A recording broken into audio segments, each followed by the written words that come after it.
नमस्कार दोस्तों, स्वागत है आपके अपने channel SK9210 at the rest study channel पर।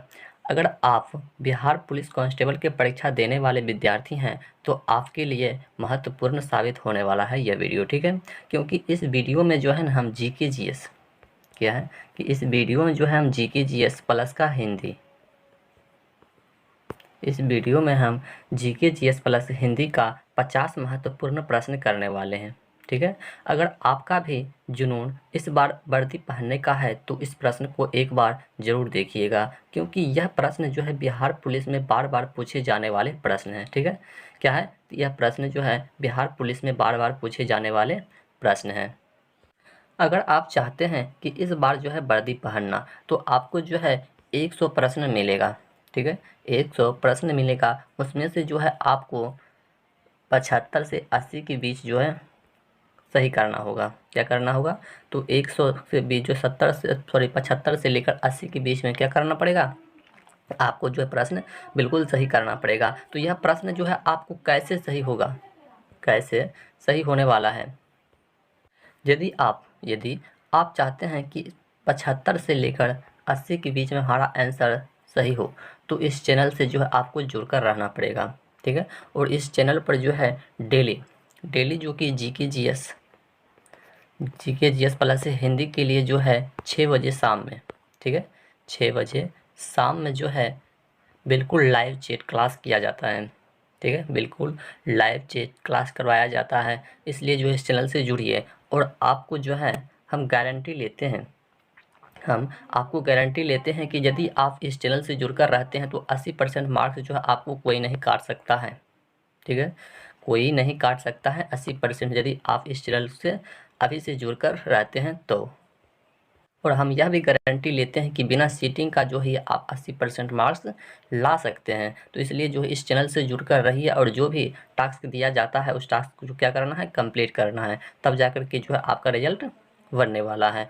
और सीटिंग वोटिंग के चक्कर में मत रहिए, सबसे पहले अपना क्लास कीजिए, ठीक है, और इस चैनल से जुड़कर रहिए। तो चलिए प्रश्न को स्टार्ट करते हैं। और हाँ, वीडियो को जो शुरू से अंत तक वॉच करना है, बीच में स्किप कर मत जाइएगा। तो चलिए स्टार्ट कर लेते हैं प्रश्न को। तो हमारा पहला प्रश्न है कि जब नियोजित विनियोग नियोजित बचत से अधिक हो तो क्या होता है? जब नियोजित विनियोग नियोजित बचत से अधिक हो तो क्या होता है? तो प्रश्न को शुरू से अंत तक देखना है, ठीक है। यदि आप इसका आंसर जानते हैं तो आप लाइव चैट में कर सकते हैं। देखो, जब नियोजित विनियोग नियोजित बचत से अधिक होता है तो राष्ट्रीय आय जो है बढ़ती है। क्या होती है? ये जो है राष्ट्रीय आय जो है बढ़ती है। तो इसका बिल्कुल सही आंसर जो ऑप्शन नंबर ए हो जाएगा कि राष्ट्रीय आय बढ़ती है। चलिए देखते हैं नेक्स्ट प्रश्न को। चलिए अगला प्रश्न है 2 नंबर की साहित्य का शुद्ध शब्द होगा। साहित्य का शुद्ध शब्द जो है ये क्या होने वाला है? देखो, साहित्यक का शुद्ध शब्द पूछ रहा है, यानी कि साहित्यक जो इसमें कौन सा जो है सही लिखा हुआ है। देखो, साहित्यक जो है ऑप्शन नंबर ए में जो है बिल्कुल सही लिखा हुआ है, ठीक है। ऑप्शन नंबर ए में जो है साहित्यक जो है ये बिल्कुल लिखा हुआ है, साहित्यक, ठीक है। जैसा कि आप सभी को हम शुरू में ही बता चुके हैं कि जीके जीएस प्लस हिंदी को लेकर हम कवर करने वाले हैं, ठीक है। चलिए नेक्स्ट प्रश्न है 3 नंबर की निम्न में से किस अणु आयन में अयुग्मित इलेक्ट्रॉन नहीं होते हैं? निम्न में से किस अणु आयन में अयुग्मित इलेक्ट्रॉन नहीं होते हैं?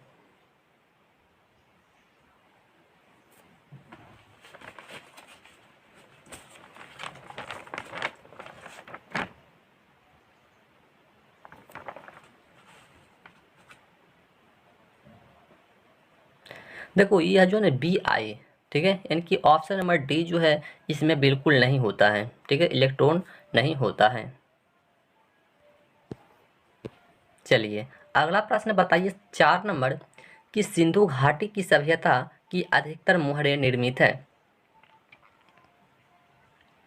सिंधु घाटी की सभ्यता की अधिकतर मुहरें जो है यह निर्मित है।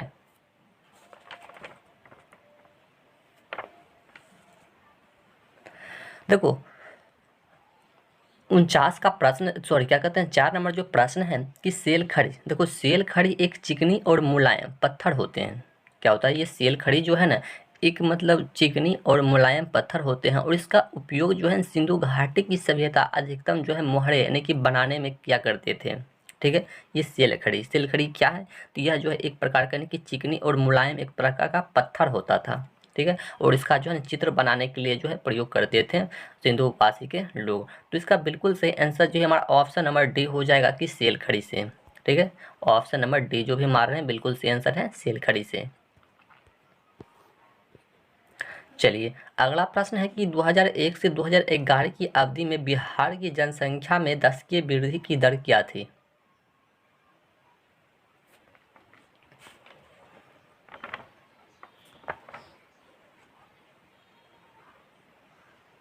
देखो 2001 से 2011 की अवधि में बिहार की जनसंख्या में 10 की वृद्धि की दर जो है ये 25-42%। कितना था, 25-42%, यानी कि 25.42%, यानी कि ऑप्शन नंबर ए जो भी मार रहे हैं बिल्कुल सही आंसर है उसका, ये 25.42%। ठीक है, चलिए नेक्स्ट प्रश्न है कि सुभाष चंद्र बोस अंतर्राष्ट्रीय हवाई अड्डा जो है ये कहाँ स्थित है।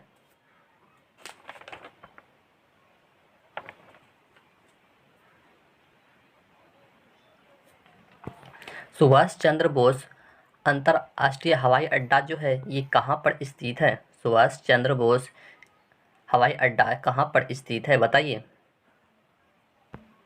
देखो ये कोलकाता में स्थित है। कहाँ पर स्थित है, ये कोलकाता में स्थित है। जो भी स्टूडेंट ऑप्शन नंबर डी मार रहे हैं कोलकाता, तो उसका बिल्कुल सही आंसर है कि कोलकाता में स्थित है। चलिए अगला प्रश्न जो कि 7 नंबर प्रश्न है कि निम्नलिखित में से कौन सा एक उपनिषदवाद के उदय का अत्यधिक उपयुक्त कारण है। निम्नलिखित में से कौन सा एक उपनिषदवाद के उदय का अत्यधिक उपयुक्त कारण है।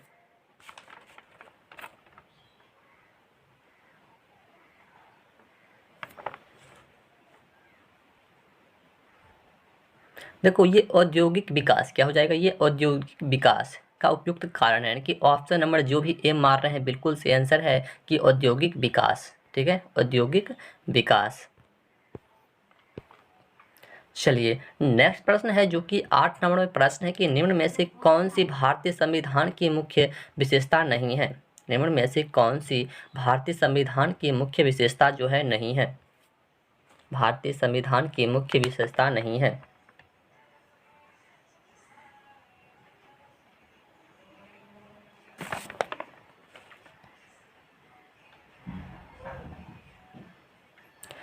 देखो ये जो है ना प्रतिवद्ध न्यायपालिका क्या हो जाएगा, प्रतिवद्ध न्यायपालिका, यानी कि ऑप्शन नंबर सी जो है बिल्कुल सही आंसर है। ठीक है, प्रतिवद्ध न्यायपालिका। देखो भारतीय संविधान में एक स्वतंत्र न्यायपालिका की व्यवस्था की गई है और इसमें जो है न्यायिक परिरक्षण की शक्तियां भी प्रदान किया गया है। ठीक है, भारतीय संविधान में जो है मात्र एक स्वतंत्र न्यायपालिका की व्यवस्था की गई है, इसे भी याद रखना है। तो इसका बिल्कुल सही आंसर जो ऑप्शन नंबर सी होने वाला है। चलिए अगला प्रश्न है कि जूते हुए खेत का प्रमाण सिंधु सभ्यता के किस स्थल से मिला है।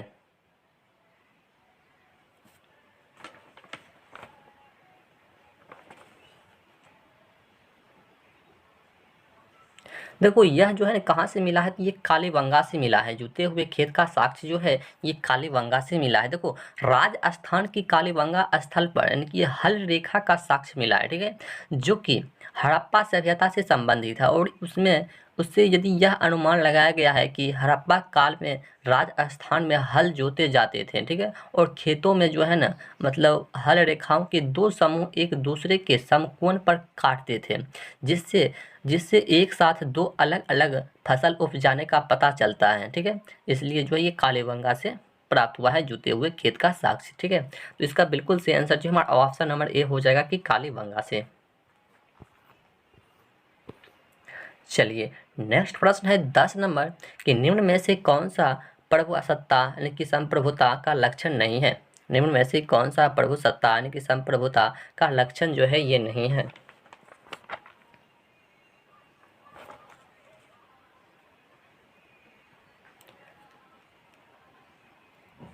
देखो ये जो है ना अविशिष्टता नहीं है, क्या है ये अविशिष्टता, यानी कि ऑप्शन नंबर सी जो है बिल्कुल सही आंसर है कि अविशिष्टता। चलिए नेक्स्ट प्रश्न है 11 नंबर की हॉलैंड में अमेरिका पर स्टैंप एक्ट किस में लागू किया गया? हॉलैंड में अमेरिका पर स्टैंप एक्ट किस में लागू किया गया?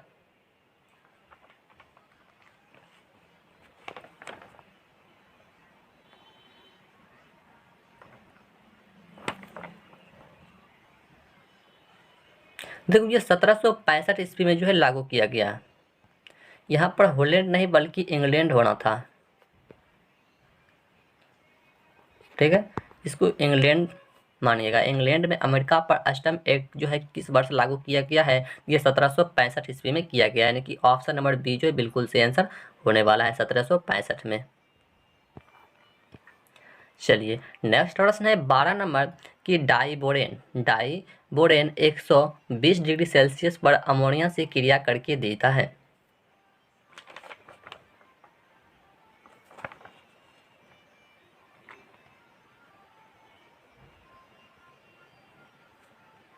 देखो यह जो है ना B2H6 2NH देता है, यानी कि ऑप्शन नंबर बी जो है बिल्कुल सही आंसर यहाँ पर होने वाला है। देखो ये डाइबोरेन 120 डिग्री सेल्सियस पर अमोनिया से अभिक्रिया करके यानी कि क्या देता है? तो बोरेजिन देता है। इसका नाम यदि हम रखें तो इसका नाम हो जाएगा बोरेजिन, ठीक है, बोरेजिन हो जाएगा। तो इसका बिल्कुल सही आंसर जो हमारा ऑप्शन नंबर बी होने वाला है कि बोरेजिन। चलिए नेक्स्ट प्रश्न है 13 नंबर कि आंखों देखा गदर रचना की विद्या क्या है? आंखों देखा गदर रचना की विद्या जो है ये क्या है?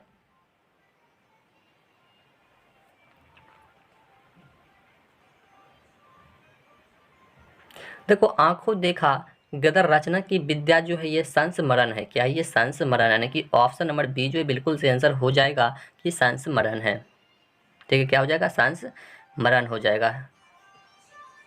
और हम बात करें कि इसकी रचना जो है ये किसने किया है? आंखों देखा गदर की रचना जो है ये किसने किया है? तो यह जो है अमृत लाल नागर ने किया है। किसने किया है? ये अमृत लाल नागर ने किया है। किसने किया है? अमृत लाल नागर ने जो है इसकी रचना किया है, ठीक है, इसे भी याद रखना है। चलिए देख लेते हैं हम नेक्स्ट प्रश्न को। अगला प्रश्न कि भारत में जैव विविधता की दृष्टि से निम्नलिखित में से कौन सा तप्त स्थल में शामिल है? भारत में जैव विविधता की दृष्टि से निम्नलिखित में से कौन सा तप्त स्थल में जो है शामिल है?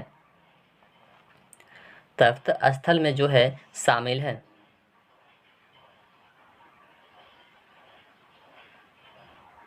देखो ये पश्चिमी घाट है। क्या है ये? पश्चिमी घाट क्या है? शामिल है। पश्चिमी घाट जो है ये शामिल है। देखो जैव विविधता में हॉट स्पॉट स्थल होता है।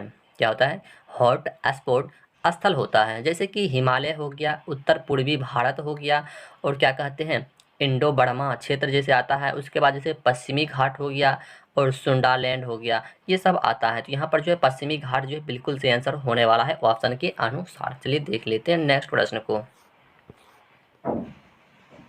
चलिए अगला प्रश्न है 15 नंबर की एक इलेक्ट्रॉन और प्रोटॉन को दो द्विबागोली मतलब तरंग दैर्ध्य समान है और किसका वेग जो है अधिक होने वाला है ये बताना है।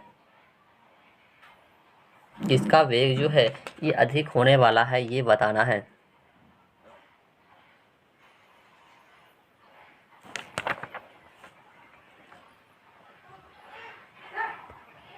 देखो इलेक्ट्रॉन का वेग जो है ना ये अधिक होने वाला है, कि ऑप्शन नंबर ए जो है बिल्कुल सही आंसर होने वाला है कि इलेक्ट्रॉन का वेग जो है ना यहाँ पर अधिक हो जाएगा। चलिए नेक्स्ट प्रश्न है कि पौधों को सबसे अधिक पानी किस मिट्टी में मिलता है? पौधों को सबसे अधिक पानी जो है यह किस मिट्टी में मिलता है?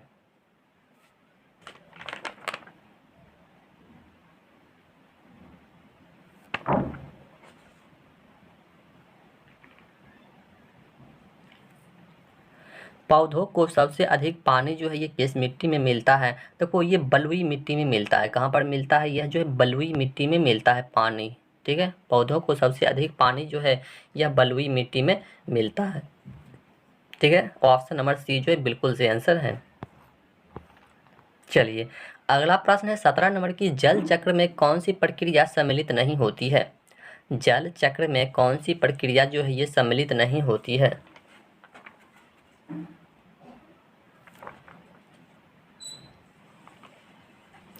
देखो जल चक्र में ये जो है ना संचलन प्रक्रिया जो है सम्मिलित नहीं होती है, यानी कि ऑप्शन नंबर डी जो है बिल्कुल सही आंसर होने वाला है कि संचलन प्रक्रिया जो है सम्मिलित नहीं होती है।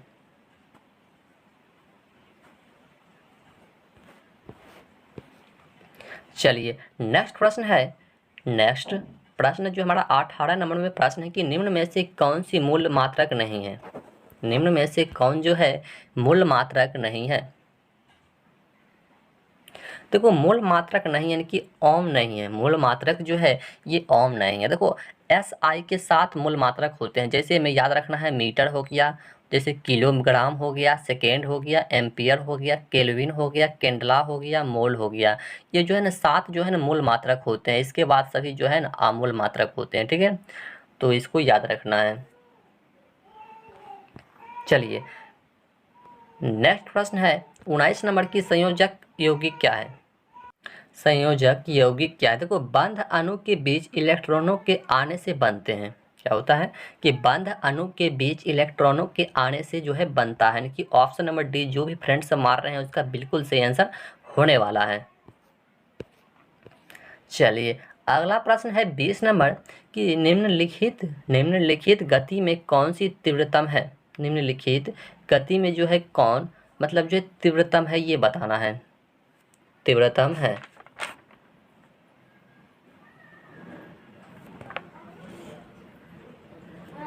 देखो ये 10 किलोमीटर पर आवर ये जो है ना निवर्तन की ऑप्शन नंबर सी जो भी मार रहे हैं बिल्कुल सही आंसर यहाँ होने वाला है। चलिए अगला प्रश्न है 21 नंबर की, प्रश्न काल के ठीक बाद के समय को कहा जाता है? प्रश्न काल के ठीक बाद के समय को जो है क्या कहा जाता है?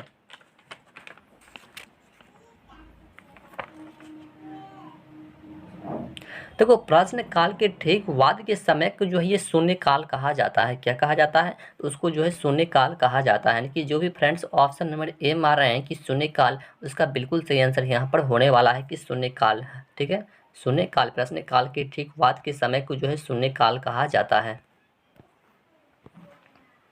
चलिए अगला प्रश्न है 22 नंबर की, बिहार में कुल संसदीय निर्वाचन क्षेत्रों की संख्या क्या है? बिहार में कुल संसदीय निर्वाचन क्षेत्रों की संख्या जो है ये क्या है?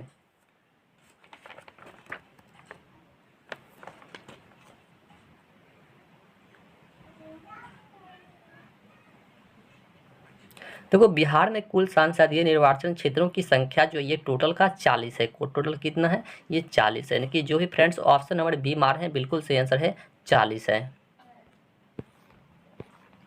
चलिए नेक्स्ट प्रश्न है कि कुल गाड़ी के लिए प्रसिद्ध है? कुल गाड़ी के लिए जो है क्या प्रसिद्ध है? कुल गाड़ी के लिए प्रसिद्ध है।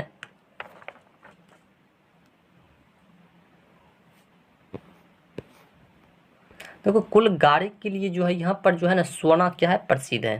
क्या है ये? सोना, यानी कि ऑप्शन नंबर डी जो है बिल्कुल सही आंसर है। चलिए अगला प्रश्न है जो कि क्या है 24 नंबर में प्रश्न है कि एस आई मात्रकों में वोल्टा मान यानी कि नियंत्रक का मान क्या है?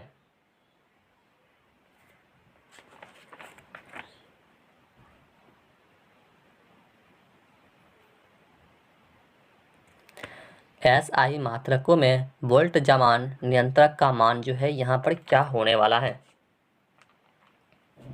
देखो यह जो है ना 1.38 इंटू 10⁻23 जूल केल्विन पर होता है, यानी कि ऑप्शन नंबर डी जो है यहाँ पर जो भी कैंडिडेट्स मार रहे हैं उसका बिल्कुल सही आंसर जो है यहाँ पर होने वाला है। चलिए अगला प्रश्न है 25 नंबर कि निम्नलिखित में से कौन सा एक कार्बोहाइड्रेट नहीं है? निम्नलिखित में से कौन सा जो है एक कार्बोहाइड्रेट नहीं है?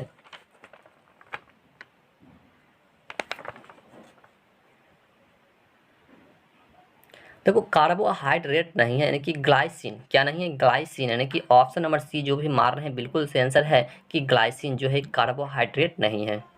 ठीक है, ग्लाइसिन। चलिए अगला प्रश्न है 26 नंबर की, जो कम बोलता है उसके लिए उपयुक्त शब्द क्या होने वाला है। देखो, जो कम बोलता है उसके लिए एक शब्द बताना है। जो कम बोलता है उसके लिए एक शब्द जो है क्या होता है। तो वो जो कम बोलता है उसके लिए एक शब्द होता है, वो होता है मितभाषी। क्या होता है? वो होता है मितभाषी। यानी कि जो भी कैंडिडेट्स ऑप्शन नंबर ए मार रहे हैं उसका बिल्कुल सही आंसर यहाँ पर है कि मितभाषी। जो कम बोलता है उसके लिए एक शब्द होता है मितभाषी। चलिए अगला प्रश्न है कि भाषण और अभिव्यक्ति की स्वतंत्रता, भाषण और अभिव्यक्ति की स्वतंत्रता का आधार प्रदत्त है। तो यहाँ पर जो बिल्कुल से आंसर जो हमारे वाला है कि संविधान का अनुच्छेद 19 के द्वारा क्या हो जाएगा। संविधान के अनुच्छेद 19 के द्वारा जो भी मार रहे हैं बिल्कुल से आंसर होने वाला है। अगला प्रश्न है 28 नंबर की, विद्यालय की इमारत में रख रखाव पर किया जाने वाला खर्च क्या है। विद्यालय की इमारत के रख रखाव पर किया जाने वाला खर्च जो है क्या है।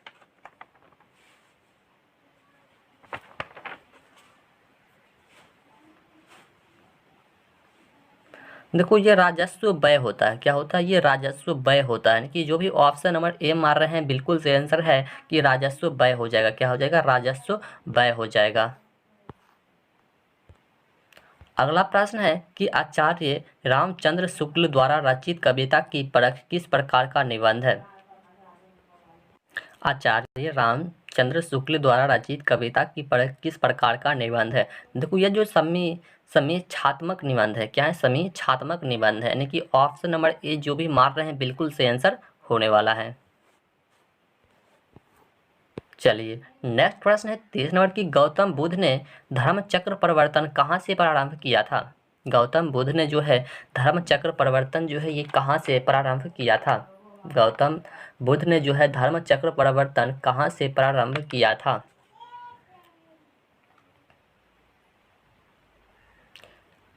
देखो, ये कहाँ से किया था। तो ये सारनाथ से किया था। कहाँ से किया था? यह जो सारनाथ से किया था। देखो, गौतम बुद्ध जो है धर्म के मतलब क्या था, संवादक थे। जो कि गौतम बुद्ध अपना प्रथम उपदेश जो ये सारनाथ में दिया था। ठीक है, प्रथम उपदेश जो है ये सारनाथ में दिया था, जिसे बौद्ध परंपरा में धर्म चक्र परिवर्तन कहा गया है। और यहाँ पर बुद्ध ने 5 ब्राह्मण भिक्षुओं को शिष्य बनाया था। ठीक है, यह भी याद रखना है। तो चलिए देखते हैं नेक्स्ट प्रश्न को।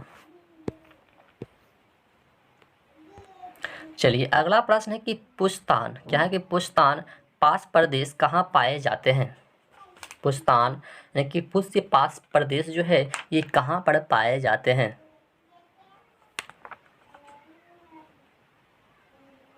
देखो, ये हंगरी में पाया जाता है। कहाँ पर पाया जाता है? ये जो हंगरी में पाया जाता है। यानी कि ऑप्शन नंबर सी जो है बिल्कुल सही आंसर होने वाला है कि हंगरी में जो है पाया जाता है।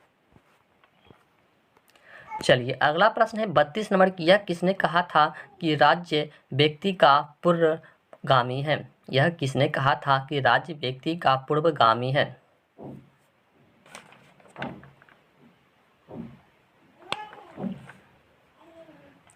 देखो, यह किसने कहा था राज्य व्यक्ति का पूर्वगामी है। यह जो है अरस्तू ने कहा था। किसने कहा था? यह जो है अरस्तू ने कहा था। यानी कि जो भी फ्रेंड्स ऑप्शन नंबर ए मार रहे हैं बिल्कुल सही आंसर है कि अरस्तू ने जो है कहा था। चलिए नेक्स्ट प्रश्न है 33 नंबर। अगला प्रश्न है 33 नंबर की, ऊर्जा के वाणिज्यिक ग्रांतों में विशुद्धता शामिल होते हैं। ऊर्जा के वाणिज्यिक ग्रांतों में विशुद्धता जो है ये शामिल होता है। देखो, विशुद्धता जो ये शामिल होता है जैसे कोयला हो गया, गैस हो गया, तेल हो गया, जलावन हो गया। यानी कि जलावन जो कि लकड़ी होता है। ठीक है, यानी कि ये सब होता है। यानी कि ऑप्शन नंबर डी जो है यहाँ पर बिल्कुल सही आंसर इसका होने वाला है। चलिए अगला प्रश्न है कि निम्न में से कौन सा अणु S-O- बंध प्रदर्शित करता है, ये बताना है। फिर से प्रश्न देख लीजिए कि निम्न में से कौन सा अणु है जो S-O- यानी कि बंध जो है प्रदर्शित करता है, ये बताना है। जैसा कि ऑप्शन आपके सामने रहा।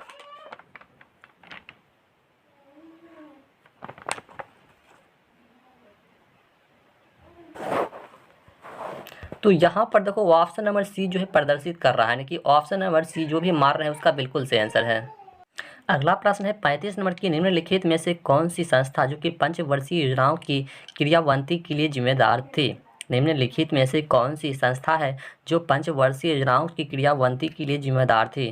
तो यहाँ पर देखो इसका बिल्कुल सही आंसर की हम बात करें तो ऑप्शन नंबर ए जो है बिल्कुल सही आंसर हो जाएगा कि योजना आयोग। क्या हो जाएगा? ये योजना आयोग हो जाएगा। चलिए अगला प्रश्न है 36 नंबर की, पानी क्या है कि पानी से बनने वाले बुलबुलों में जो चमक होती है यह किस प्रक्रम के कारण होती है? पानी से बनने वाले बुलबुले हैं में जो चमक होती है यह किस प्रकार के प्रक्रम से मतलब होती है, ये बताना है।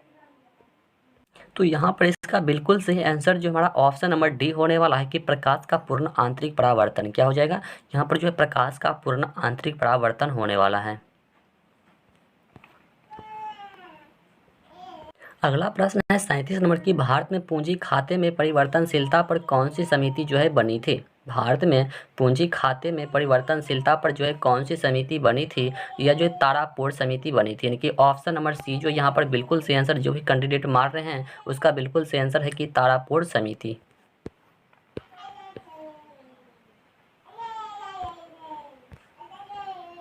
अगला प्रश्न है 38 नंबर की, भारतीय संविधान के अनुच्छेद 368 का संबंध जो है ये किससे है? भारतीय संविधान के अनुच्छेद 368 का संबंध जो है ये किससे है?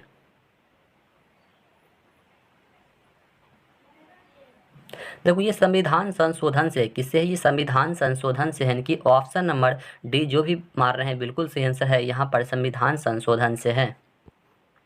चलिए नेक्स्ट प्रश्न है 39 नंबर की, बिहार और उत्तर प्रदेश राज्यों की सम्मिलित परियोजना है। बिहार और उत्तर प्रदेश राज्यों की सम्मिलित परियोजना जो है ये क्या है? देखो ये गंडक परियोजना है। क्या? ये गंडक परियोजना है। यानी कि ऑप्शन नंबर बी जो भी कैंडिडेट मार रहे हैं उसका बिल्कुल सही आंसर है कि गंडक परियोजना है। क्या है? तो वह गंडक परियोजना है। ठीक है, तो वो गंडक परियोजना बिहार और उत्तर प्रदेश राज्यों की सम्मिलित परियोजना है। यह क्या कहते हैं? गंडक नदी पर निर्मित है और गंडक नदी नेपाल और बिहार से बहने वाली एक नदी है। ठीक है, बिहार में बहने वाली एक नदी है। यानी कि नेपाल और बिहार में बहने वाली ही एक नदी है गंडक नदी। तो चलिए देखते हैं नेक्स्ट प्रश्न को।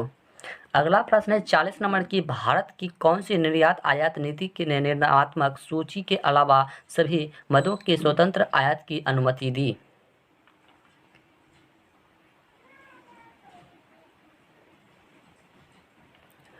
देखो ये 2015 से 2020 के मतलब दिया गया था। यानी कि ऑप्शन नंबर डी जो भी मार रहे हैं बिल्कुल सही आंसर है कि 2015 से 2020 हो जाएगा। क्या हो जाएगा? 2015 से 2020।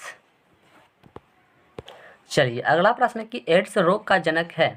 एड्स रोग का जनक जो है ये क्या है? एड्स रोग का जनक जो है क्या है? देखो एड्स रोग का जनक क्या होता है?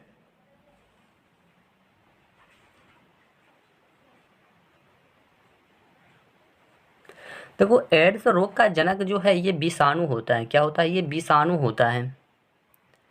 ठीक है, देखो विषाणु से होने वाले रोग है। यह मानव का प्रतिरोध क्षमता को कमजोर करता है। यह क्या करता है? तो मानव का जो है ना प्रतिरोधक क्षमता जो होता है उसको कम कर देता है। ठीक है, तो यहाँ पर जो भी कैंडिडेट ऑप्शन नंबर बी मार रहे हैं विषाणु, उसका बिल्कुल सही आंसर है। चलिए अगला प्रश्न है 42 नंबर कि रासायनिक परिवर्तन के लिए असत्य कथन छांटिए। रासायनिक परिवर्तन के लिए असत्य कथन को जो है छांटना है।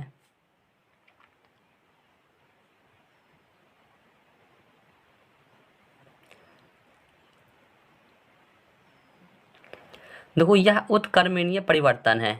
ठीक है, इसको छांटना है। ना कि ऑप्शन नंबर ए जो है बिल्कुल सही है। चलिए अगला प्रश्न है कि निम्नलिखित में से कौन सा सौरमंडल का भाग नहीं है? निम्नलिखित में से कौन सा सौरमंडल का भाग नहीं है?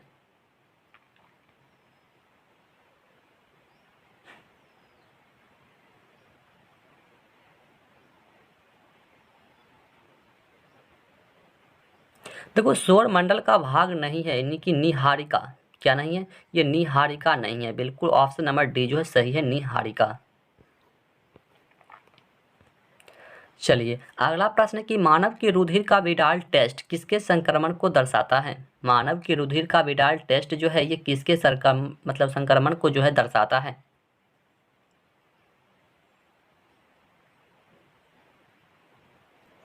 देखो यह जो है ना साल्मोनेला टाइफी को दर्शाता है, ठीक है। साल्मोनेला टाइफी को क्या करता है, ये दर्शाता है, यानी कि ऑप्शन नंबर डी बिल्कुल सही आंसर है।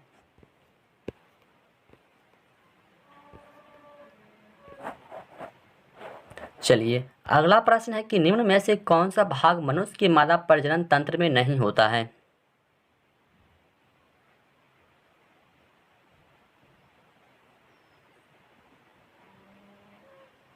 निम्न में से कौन सा भाग है जो मनुष्य के मादा प्रजनन तंत्र में नहीं होता है। देखो ये शुक्रवाहिनी नहीं होता है, क्या नहीं होता, ये शुक्रवाहिनी नहीं होता, यानी कि ऑप्शन नंबर सी जो है बिल्कुल सही आंसर है कि शुक्रवाहिनी। चलिए अगला प्रश्न है 46 नंबर की मेसोपोटामिया का अभिपार्य क्या है। मेसोपोटामिया का अभिपार्य जो है ये क्या है। देखो मेसोपोटामिया शब्द जो है यानी कि दजला फ्रात नदियों के बीच की उपजाऊ धरती को इंगित करता है। कहने का मतलब जो है ऑप्शन नंबर ए जो है बिल्कुल सही आंसर यहाँ पर होने वाला है, यानी कि जो भी फ्रेंड्स ऑप्शन नंबर ए मार रहे हैं उसका बिल्कुल सही आंसर है ऑप्शन नंबर ए। तो यदि वीडियो अच्छा लगा हो तो दोस्तों को भी ज़्यादा से ज़्यादा शेयर करें। तो चलिए फिर से मिलते हैं नेक्स्ट वीडियो में, तब तक के लिए जय हिंद जय भारत।